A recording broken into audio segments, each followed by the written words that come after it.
people, what you're saying, and we're back with another video. And today we're going to be talking a bit about the Arsenal Nottingham Forest game that Arsenal just won 3-0. Do you get me? Get some of my initial thoughts out on the game. But before any of that, make sure you're doing a couple things. That's liking the video. Yeah, and drop in a comment, algorithm gang. Let me know your thoughts from now before you even hear mine. Do you know what I'm saying? And then drop another comment to let me know if you agree with me at the end. You know them way there. And obviously, subscribe to the village. We're trying to grow. The next big number is 1.8, but we are on the way to 2K. We need more Shinobi in the village to take on all the missions that we have. Yeah? So don't be frauds. Do your thing. Slap the bell. Be notified whenever I go live. And just continue to tell a friend that Halftime Hawks is in the building. Yeah? We're coming for Young Player of the Season. So, look. On the game, yeah. At first, I was very shocked. I saw the lineup. I was like, okay. No Havertz. No Partey. No Rice. I was like, okay. Arteta's trying something new. So I was like, cool. Initially, I was like, Jesus starting, Trossard starting. I was a bit negative. I didn't quite know how it was going to pan out. But, boy, oh boy, did Arteta prove all the doubters wrong. Like, first I just want to say, Jorginho and Mourinho had a fantastic first half. Like, they really controlled the midfield. Alongside with Ødegaard, but they really did control the midfield. Like, Jorginho, and I guess that's why you play Jorginho, right? You have I guess a six that is actually like dictating the tempo of the game. Is when he needs to speed it up, he speeds it up. When he needs to slow it down, he slows it down. When he needs to keep possession, he's really calm. He makes the right decisions. If he has to pass backwards to move, to then receive the ball, to then go forward, he'll do it. He rarely makes rash passes. And then obviously with Marino beside him, I can't lie, I thought like arguably our two slowest players, but they're actually playing alongside each other. And I think because our midfield was it was kind of a ball midfield, like keep the ball, control the ball. I think it worked out really well. I saw some really positive things. Marino was strong in a lot of his duels and his duels, them way there. But he's also good on the ball. I think he's warming up now. He's warming up. Obviously, he had no preseason, but it does look like he's starting to warm up. And I do think that Jorginho, Marino, Ødegaard midfield three could potentially be a very, very, very interesting midfield three to use at home. Because at home, usually we will be dominating a lot of the possession. And yeah, that type of midfield is a keep the ball midfield, and Ødegaard, absolutely outstanding. Like in that game, I saw exactly why we've missed him. Like he was everywhere. He was Megan Man, crazy.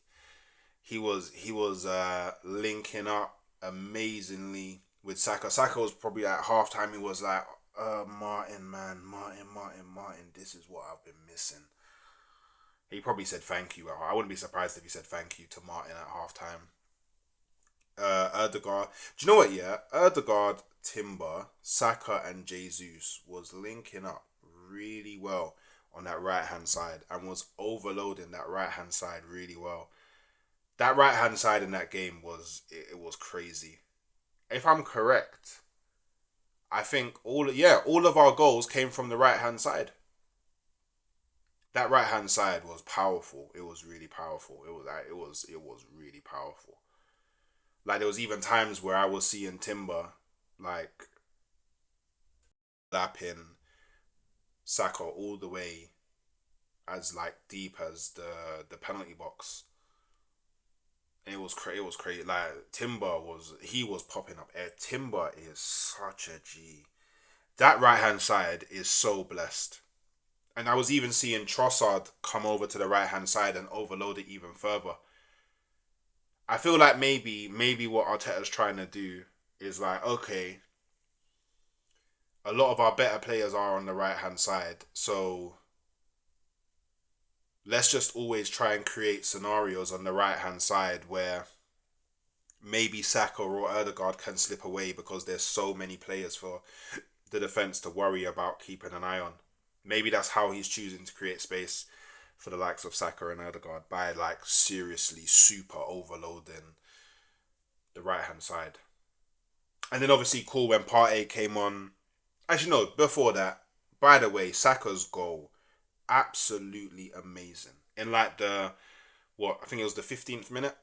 Absolutely amazing. Man tell me that Saka's not a baller, man. Well, Saka's not a baller, man. All he does is pass the other guard and then get the ball back and then run, then cut it on his left and cross the ball to the far post. Saka's not a baller, man. Not a baller, oh, man. Not a baller, man. I'm seeing Saka running. Cause Josh, get off me, man. Nah, no strength. Get off me, man. Dribbling, get off me, man. And then what? Boom. Left-footed strike, clarted it. Maybe you could argue the keeper could do better, but I don't think. I think that Saka, when he shot, the keeper wasn't expecting the shot, and then obviously it came at him so quickly that it was hard to react to. But that was an amazing solo effort from Saka. And then obviously in the second half you have Partey come on, and then I just feel like the midfield got stronger. The midfield got stronger. Like it was a good change to make. Arteta making the substitution at half time was also okay. You're making early subs. Credit to you. Game changing subs. All the subs that he made today were game changing subs pretty much. I mean, apart from Zinchenko and Kiwior, every other sub was a game changing sub. He brought on Partey. What a banger. Uncle showing us he's still got it in his locker. What a banger. Yeah? What a bang. What a goal. But it's funny though, because I see him try it again and he sent the ball somewhere to the moon, innit? But Partey is funny, man. But when he came on, we was a lot better at winning the ball back and then, quickly breaking those lines. Finding the ball to Erdegaard as quickly as possible. That's something we did quite well throughout this whole game, was getting the ball from the defence to the midfield to Erdegaard as quickly as possible. There was even times where Timber himself was making those breaking passes, those line breaking passes into Erdegaard. Like he was just bypassing like the midfield or the lower part of the midfield and just going straight into Erdegaard. And I was like, okay, this is what I'm liking. We're getting the ball to Erdegaard as quickly as possible, which means that it's a bit more difficult for Nottingham Forest to adjust to the tempo that we're playing at. We was kind of shifting tempos. At times we was playing slower, at times we was playing more quick, and that made us kind of a lot less predictable, which made it more difficult for them to adapt to what we was doing. That was great. There was a period when, in the second half, when Nottingham Forest, they were trying to build up some momentum, but they didn't really do anything threatening.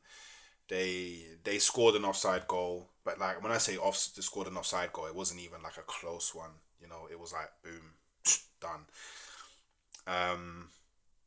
And then obviously, in the final 10 minutes of normal time, Arteta brings on Wanyeri and Sterling, and they both link up on the right hand side.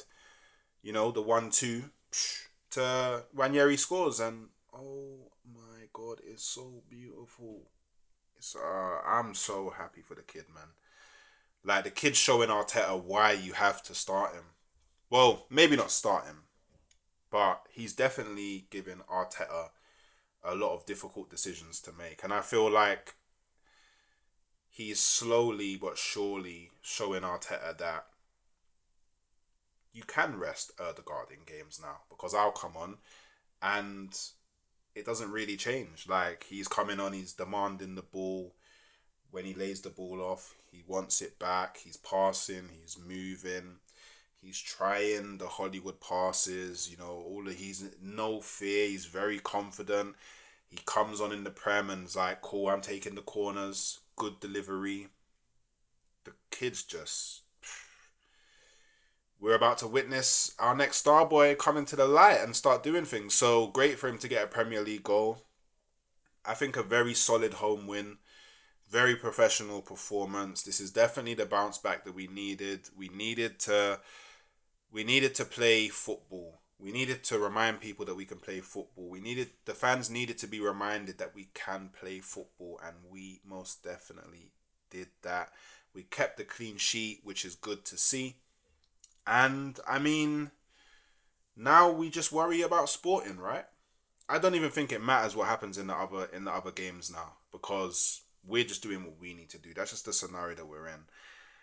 Nottingham Forest out the way, full focus on Sporting now. But